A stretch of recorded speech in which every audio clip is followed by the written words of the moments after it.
to the Eccles Business Buzz podcast. I'm your host, Frances Johnson.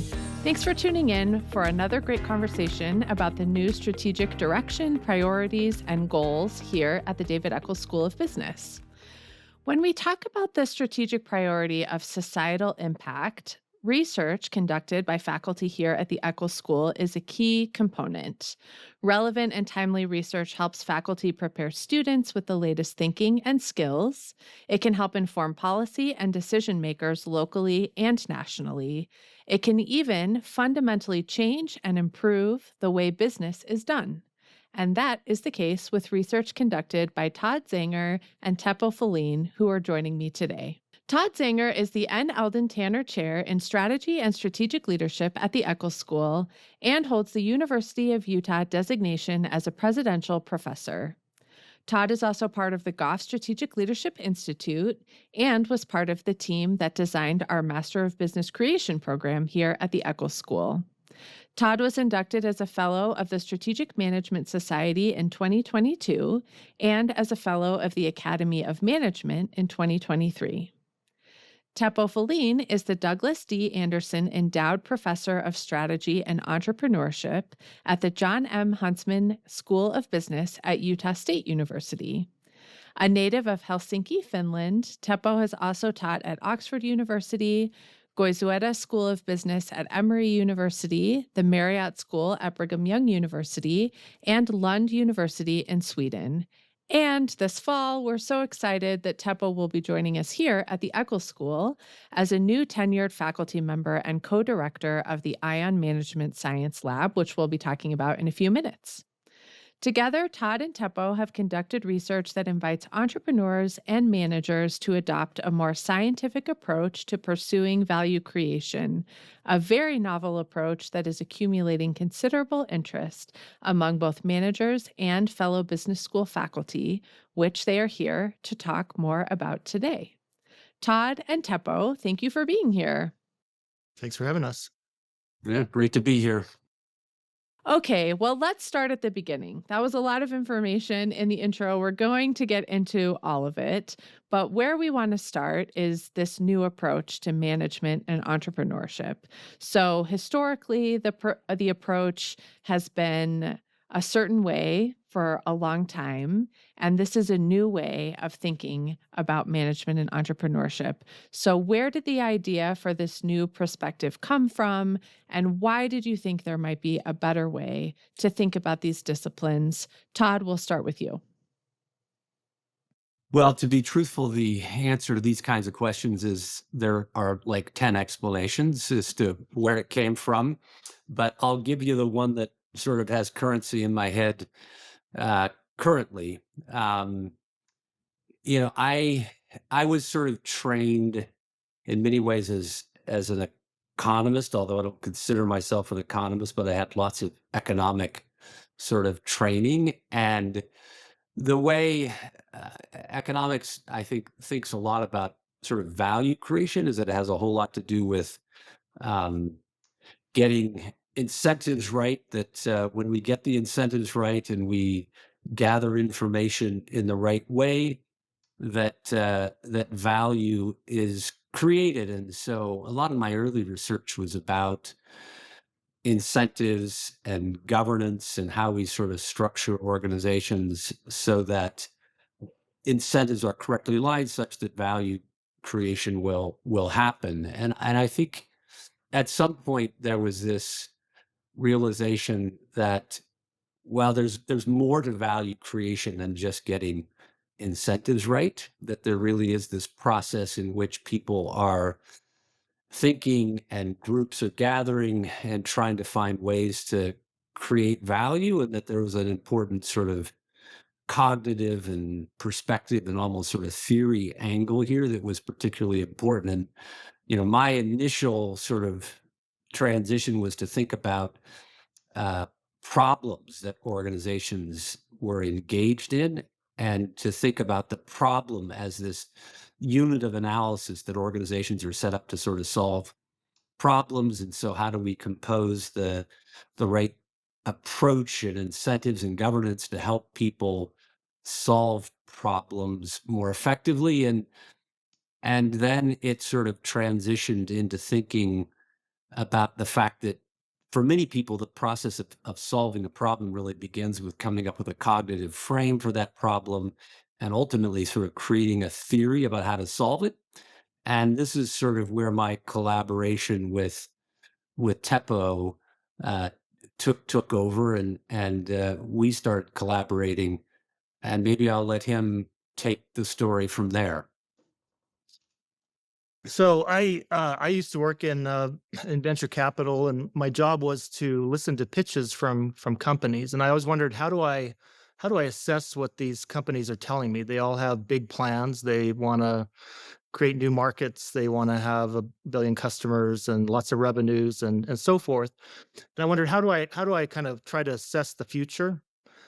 And I think we kind of have good models for thinking about the past in terms of what worked in the past, but in a lot of ways, what entrepreneurs and CEOs and top management teams, companies are doing is they're trying to build and create the future. And I had a little light bulb moment go off to say that, maybe there's a scientific approach for this. Maybe what we do as scientists in terms of coming up with a theory and a hypothesis and for how to sort of execute to get to some kind of future state, maybe we can teach that to managers and entrepreneurs and so forth. And so it's sort of a melding of I mean, this is like 25 years ago or even longer, almost 30 years ago that I worked in this space, but it was sort of a melding of kind of my academic background and what I'd done previously to say maybe there's something there in terms of managers themselves coming up with theories and their own frameworks rather than using existing ones. And just to add another layer to that, a lot of the existing frameworks that we had, surprisingly, they kind of prescribed one thing, but then there are companies like Apple, I don't know, Walmart, Southwest Airlines that actually went directly against the frameworks that we were teaching. They were completely against it. And so we said, well, maybe it's just not one, maybe we shouldn't be teaching these frameworks, or maybe they're useful for some kind of settings, right? But maybe what we're asking managers to do is, in some sense, come up with their own model or theory or framework that will help them generate value rather than using an existing framework, because the existing framework usually just reflects the past. And so, Southwest Airlines, they didn't have a hub and spoke system like other airlines did, and people said, oh, this isn't going to work, but it turned out to create a lot of value. And Walmart set up shop in rural settings, and people said, oh, you need to be in urban centers, but they said, no, we don't think so. And so there's this contrarianness basically that's really important.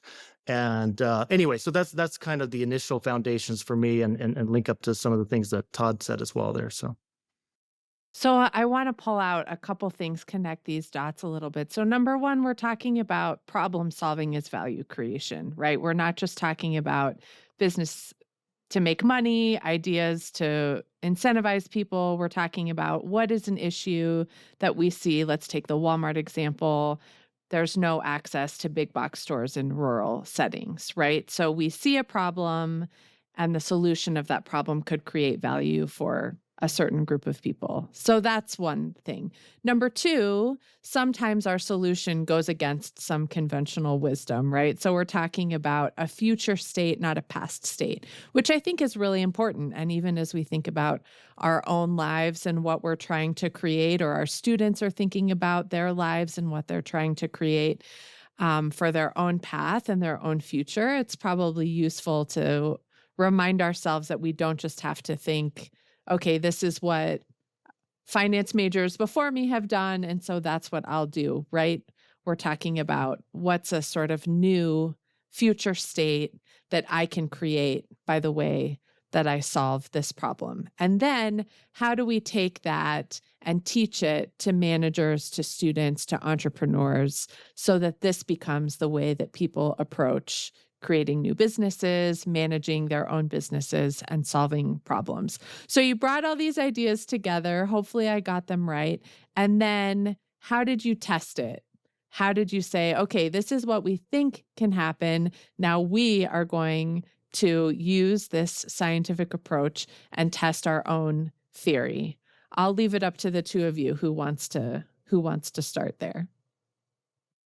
Well, so I'll say that A big part of what we've been up to over the last 20 years is really just building out this intuition and logic, which, by the way, is really fundamentally different than much of the narrative in the literature. And before answering your question directly, I'll just sort of point out one other element of this, and that is that we make very different sort of assumptions about people's cognition.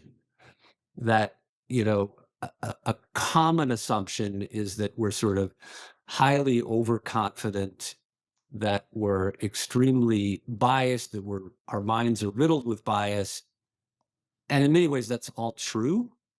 But the piece that's overlooked, and it relates directly to what you were talking about, which is this idea that value creation, whether we're talking about strategy or entrepreneurship or innovation, is really this seeing a future state. And so the whole notion of sort of overconfidence, which is this notion that, we sort of overestimate our capacities uh, in a systematic way that's sort of flawed. Well, how do we even think about that concept in the context of creating a future state that doesn't exist, that's completely counter to the facts that exist? Just the notion of these biases doesn't really have much currency in that kind of setting. And so it actually, uh, well, there's been all this literature that's sort of documented our flaws. This is sort of built on a different assumption, which is we have this remarkable generative capacity to compose theories, and we need to help people tap into that. And so there's been lots of empirical research sort of showing that, hey, we are flawed, we make all kinds of mistakes, and that's sort of easy to document. But, our agenda is, how do we help people tap into this remarkable capacity to theorize and problem solve it and leverage that, more effectively. And much of what we've been then engaged in is helping think through the logic of this, as well as develop tools to help people engage in that process, to sort of build theories and then test theories. And we're going to have to be honest here. We've really outsourced the empirical work to others. And there have been some really important randomized control trials that have been done, where basically people are given, particularly entrepreneurs, are given a treatment where they're encouraged to sort of develop theories and then engage in experimentation that's sort of consistent with those theories, and interpret the results of those experiments in a way that's consistent with the theories. And what they find is, better outcomes for those that have been treated with this kind of theory treatment. Or they also find that they're also more likely to pivot, that is, to shut down something that's really flawed, because they recognize that it's actually inconsistent with a theory that they have. The hypotheses aren't confirmed, as opposed to an alternative approach, which is sort of tell them to fail fast and just keep trying things until it works. And the problem is that isn't very resource efficient experimentation, right? You can experiment till you're, blue in the face, trying to find a peak out there that's valuable. But unless you have a theory to guide you there, it's actually likely to be a long and arduous process. So we've outsourced in many ways the empirical piece of this, but we're thrilled at the current findings.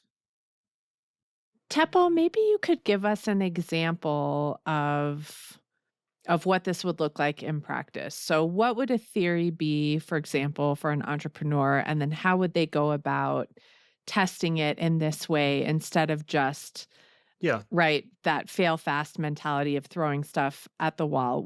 What's an example that would help us wrap our minds around it? So There's lots of examples that we use, and like I said, these have been sort of kind of empirically, tested as well. The example that maybe I'll quickly work through is Airbnb. The company, when it was first founded, it struggled getting funding, and famously, there's a famous sort of Silicon Valley investor, Fred Wilson, who he actually released his emails about this exchange around 2006 or seven or eight, somewhere in there, and the Airbnb founders were pitching to Fred Wilson, and Fred Wilson said, this is like for couch surfers and hippies, like this idea of renting people's homes to people, and or if I'm traveling to Paris, renting a stranger's home, like this is not really a big business, basically. And the Airbnb founders, they felt that it was a big business, but objectively, experts at the time said this is not a business, right? And if I'm honest, like if I was surveyed in 2007, asked like, would you rent your home to a stranger traveling in from somewhere, or when I traveled to Helsinki, would I stay in a stranger's home? I'd be like, no, like Yeah. there's hotels for that. Like there's ways of doing this, right? But what's interesting is so the data is saying no. But what they sort of put together is they have this contrarian belief. Experts are saying no, the data says no, but they say, well, what if we solve certain problems? Like, what if we solve the problem of me being leery about a stranger coming here and kind of trashing my place, right? Or this, the person who I'm staying at their place in Helsinki, they're worried about me trashing their place. Like, what things could we put in place where people would feel comfortable, staying in strangers' homes? And it turned out that, if you have things like somebody's credit card that's being held, and if you have things like a rating system for the people renting homes and so forth, like all of a sudden that becomes those are problems that get solved that create this future state that previously just didn't look to be realizable at all. And now the company's worth, I don't know, 70 billion or something like that. And so it's going from this sort of, current state to some kind of future state, and figuring out what are the problems and the experiments that we need to do to get to this end state, right? And I want to highlight just sort of how kind of contrarian this is. One of my favorite kind of empirical findings that just came out. So it's a PhD student who's just graduating at MIT, and he studied startups. He looked at, I can't remember, it's a very large number of startups, thousands of startups, and he looked at like what's the best predictor of their success. So he had variables like, how good is the team? So did they go to the Eccles School of Business and do well, or did they go to MIT or whatever?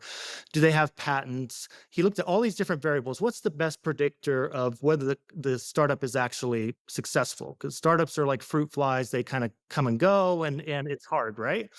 And so he put in all these variables, and the best predictor, it turned out that all of these companies had gone through a startup competition at some point, and these were deep tech startups. So they were in everything from like, biotech, healthcare to AI, data analytics, and so forth, right? All of them had gone through a business plan competition at some point. And the best predictor of whether they IPO'd or were acquired or had more revenues was disagreement by the judges. So these were venture experts who were making decisions about like how viable is this business, right? And so it turns out that when we're putting together something of value, that there's going to be people who think this is not a thing, just like Fred Wilson thought about Airbnb. It's like, this is not a business, right? And so there were people who said this is not a thing, but then there were others who were very enthusiastic. And so the larger the disagreement, the more likely companies were to actually create value, right? And this is precisely what we're sort of trying to sort of focus on, is that you're trying to come up with something contrarian. People are going to disagree with you, but how do you put together a path, the experiments and problems that you need to solve to get to that end state so that you actually create the value?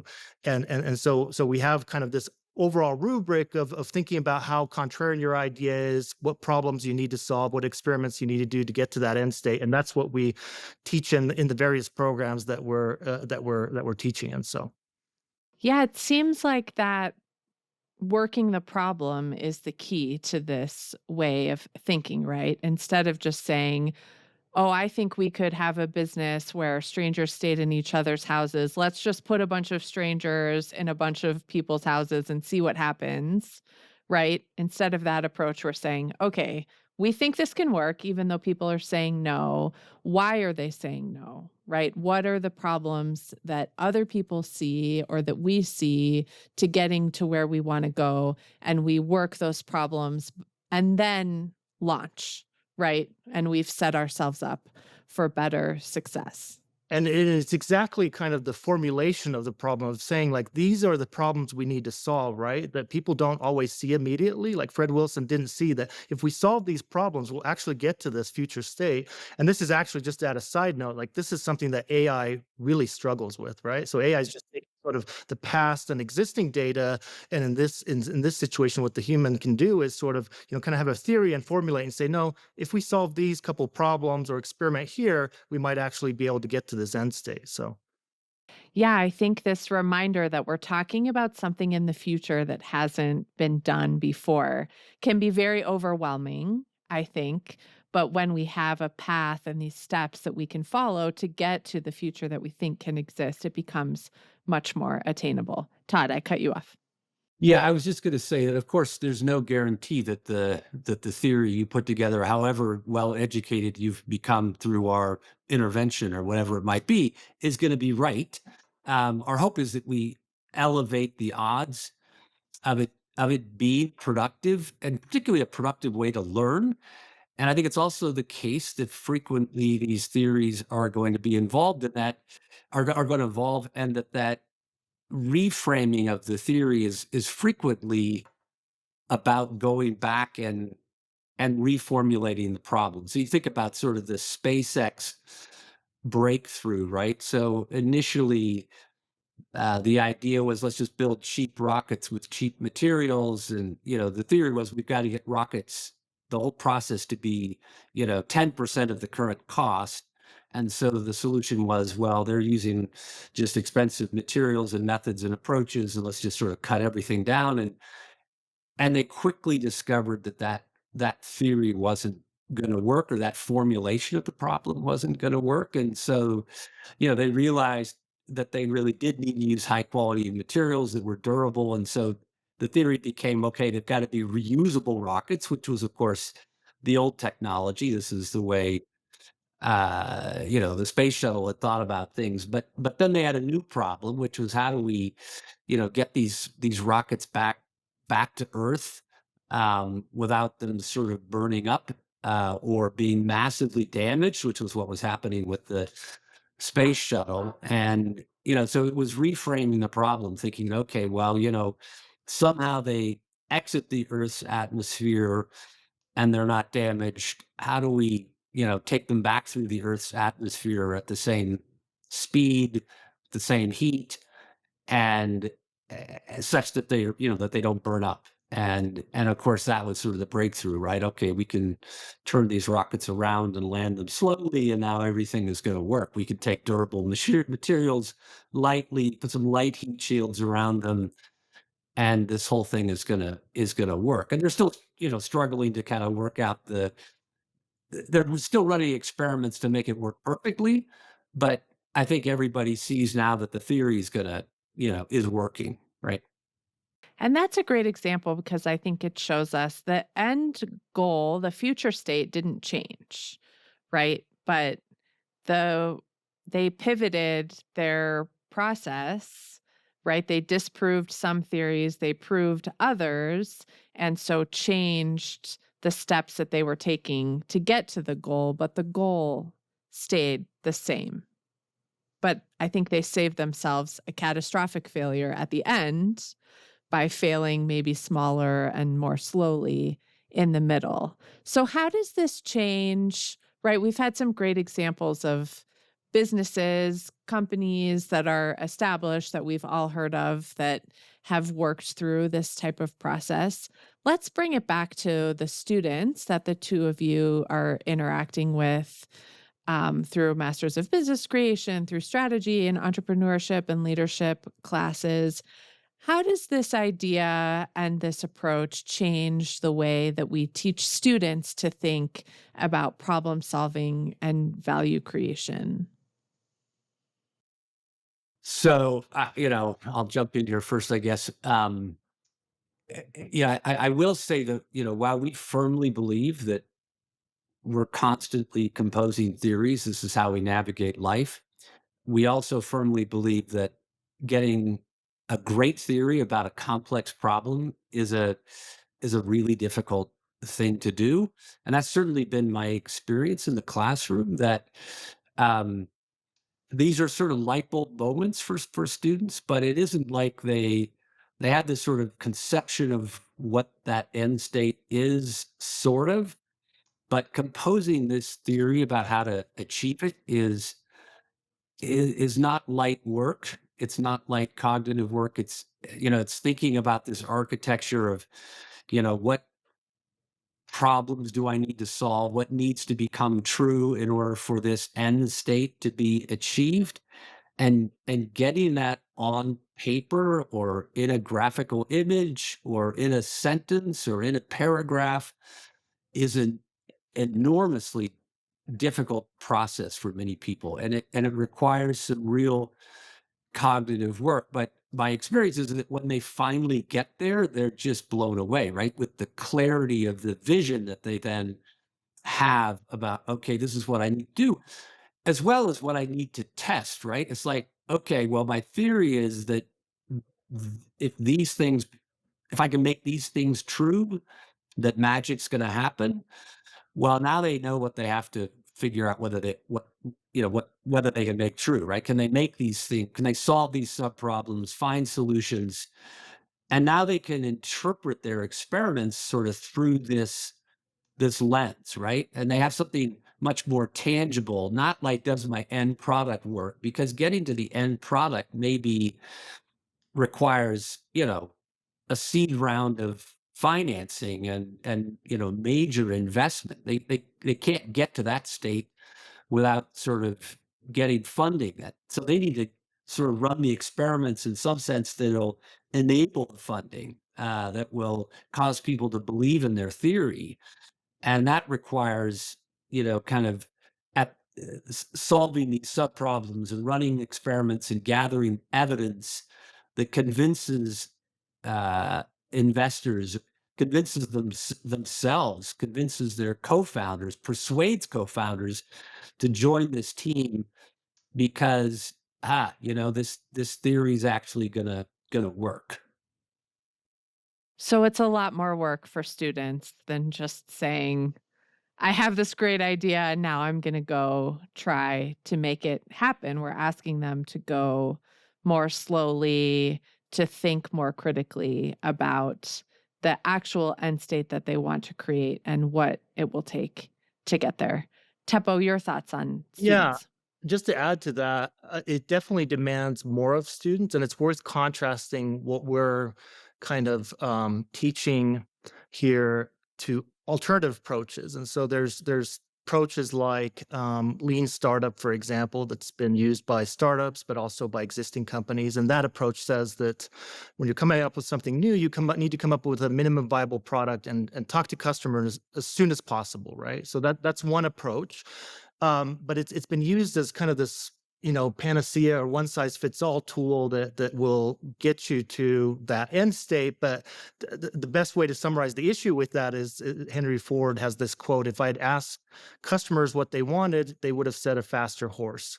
Meaning that customers sort of can't imagine, like, it isn't their job to kind of create the future. Like that's the role of the company.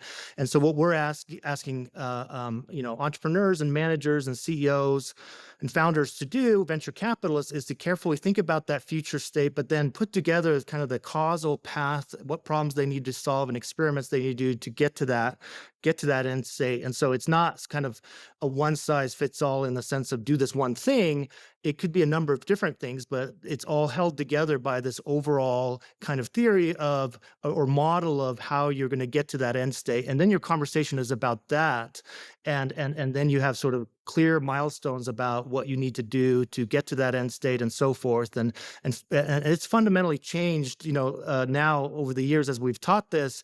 It's been really gratifying to see students and executives who get this and who run with it and are able to think about value creation in a completely different way, because I think we sort of offhand dismiss things a lot very quickly without thinking carefully about, like, wait a second, like maybe there's a path for how to get to this state.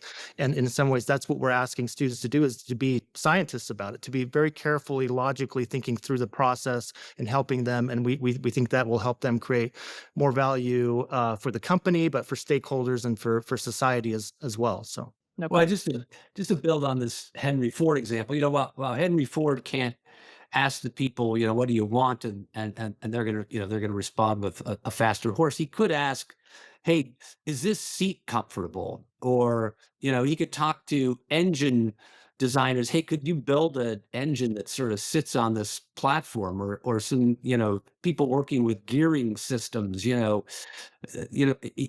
He can gather. There are experiments that he can run that and there's feedback that can be gathered, but it's going to be driven by this theoretical architecture, as opposed to let's just get a minimum viable product for some crude vehicle and push it down the road and see if people are happy, right? I mean, that isn't likely to work, right? But a process of experimentation that's driven by the theory is really where the magic comes. And gets us better products at the end. And I would think also makes it so we don't give up on something that really could work because we've just done the minimum and failed there. And then we just dismiss it and say, oh, you can't,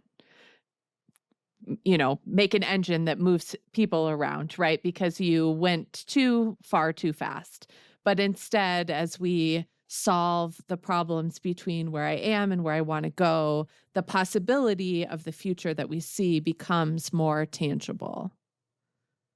Yeah, and if you're wedded to minimum viable product as the path to innovating, then you're likely to be looking for problems to solve for which a minimum viable product is easily achieved, right? It's sort of the searching under the lamppost problem, right? You're going to look for your keys where the light is, and in this case, you're going to look for innovation where the MVPs are possible, and you don't get, the Apple, phone, the iPhone through an MVP, right? That's a theory that has been composed, and parts of it get tested and experimented with, but it's a theory in somebody's head that's driving this. Okay, I want to get to the ion management science lab because this is now going to be the home of a lot of this thinking and experimentation and teaching around this theory. So, this is a project that was funded here at the Eccles School by a very generous donation from Andrea Pignataro and the Ion Foundation. And the goal here with the Ion Management Science Lab is to really continue to advance this research and this scholarship in this area to test your own theory, right? To develop theories about your theory. See, does it really work? Does it really make a difference? So, and Teppo, you'll be joining us to work on this lab and these projects here at the Eccles School. Tell us about the lab and sort of what you imagine will be happening there. Todd, do you want to start? Well, sure. I think it isn't every day that a donor from across the pond in another part of the world says, this is exciting research that you're doing, and I'd like to fund it in a big way and allow you to pursue this and build this out. And so, this is like a scholar's dream, right? To have this happen. And so we're very excited about the prospect. I mean, he really heard about this this work largely from a group that was doing these amazing randomized controlled trials, sort of testing the impact of theories, and he heard them sort of pitching and teaching this stuff in an executive program, and so it's just incredibly exciting to sort of have his vision be, we need to spread this throughout the way we approach entrepreneurship, strategy, both teaching and practice. And so at some very high level, the vision of the lab is to help transform the way entrepreneurship, strategy, innovation is thought about, just value creation in general is thought about and taught in business schools, outside business schools, just in general. And so we're focused on developing the tools to help teach this effectively, the academic tools to think about this correctly, and to think about the structure that might enable us to develop even better tools, to start empirically testing this across a variety of different settings, thinking about value creation again, uh, in terms of how we finance and fund things, how we facilitate innovation, how we facilitate entrepreneurship, how we help CEOs think about the process of developing strategy. We see all of this sort of under this umbrella. Teppo, what are you looking forward to as you join us here and work at the lab? What impact do you hope it will have? Yeah, we're thanks to the funding and maybe our confidence. um, we're excited about it. Our plan is to do conferences, to have visitors, to engage with practitioners, things like that.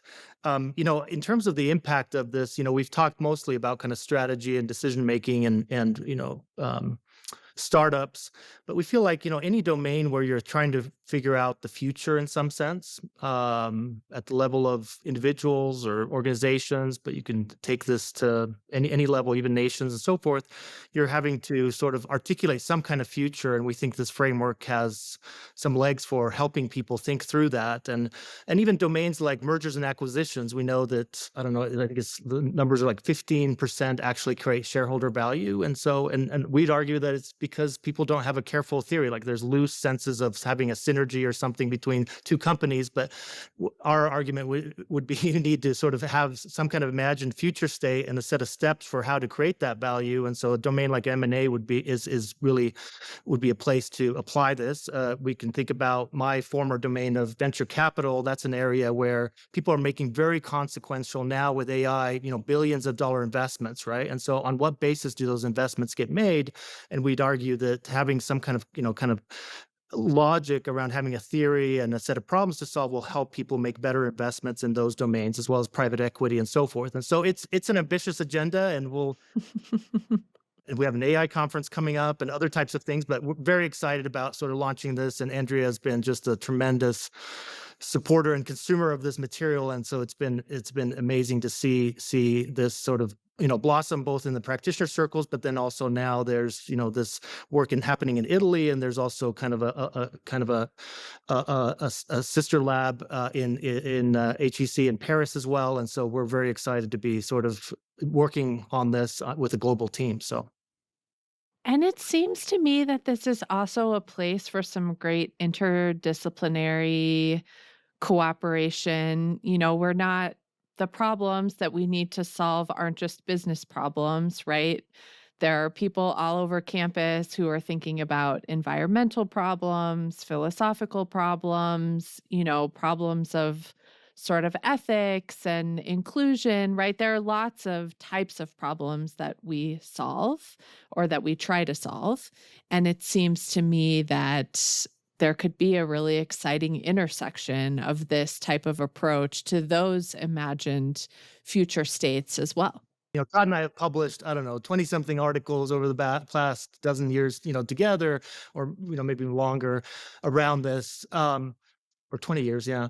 But we've also collaborated with people in cognitive science. We work with a complexity scientist, Stuart Kaufman at the Santa Fe Institute, and others. And so this is an interdisciplinary initiative where we're building on insights from other disciplines and then also trying to leverage it into other spaces as well. So for me, absolutely, this is an interdisciplinary initiative, and places like the University of Utah are fantastic research institutions that have the breadth and depth of all these different disciplines and areas. And so that's something I'm definitely looking forward to continue to build on. So absolutely.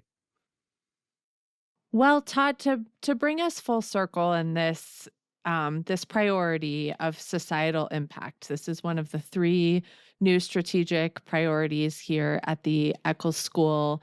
When you think about the work that you and Teppo have done and are continuing to do together, when you think about the Ion Management Science Lab getting off the ground, when you think about the way that these ideas are starting to be incorporated in our classrooms, what does this mean for the potential societal impact of our school on the state, on the country, on economies? How does it elevate our opportunity to really make an impact?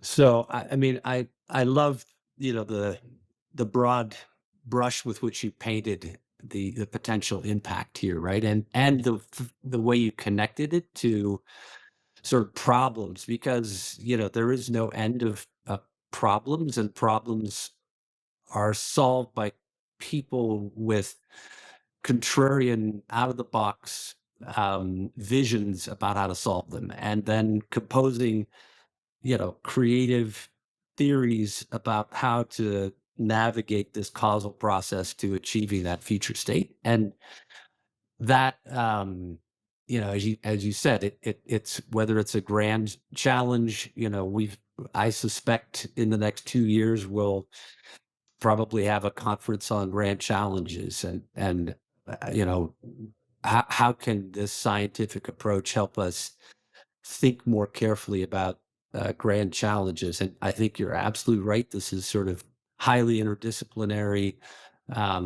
We've got projects that we're doing or contemplating with, accountants and finance scholars and psychologists, and, as Teppo said, biologists, and I think there's sort of no end to the. I mean, basically, what we're basically teaching is people should be thinking about the process of value creation and creating contrarian future states in a scientific way. That has application to essentially, economic development. It has application to solving social problems. It has application to solving medical problems.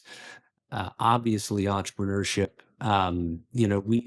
We see the potential here for massive societal impact. We're in some sense playing with and trying to sort of teach the architecture and try to create an intervention, an engine that helps really solve a whole set of problems that people are grappling with. And in that sense, we hope that the impact on society is enormous. Well, I think there's a lot more to come. This is certainly an exciting area and something that we here at the Eccles School are really proud to have happening here on our own campus. But we'll leave it there for today with more to come, I'm sure. Todd and Teppo, thank you for joining me. Thanks, Francis. That was great. Thanks. This has been wonderful. And thank you for tuning in today for this episode of the Eccles Business Buzz podcast. I hope you'll come back in 2 weeks to learn more about the Mariner S. Eccles Institute for Economics and Quantitative Analysis and how the work happening there is supporting both the societal impact of the Eccles School and our 3rd strategic priority, legacy and reputation. Until then, you can follow us on Instagram at Eccles Alumni for all the latest news from your Eccles Alumni Network. Until next time, Eccles Business Buzz is a production of the David Eccles School of Business and is produced by University FM.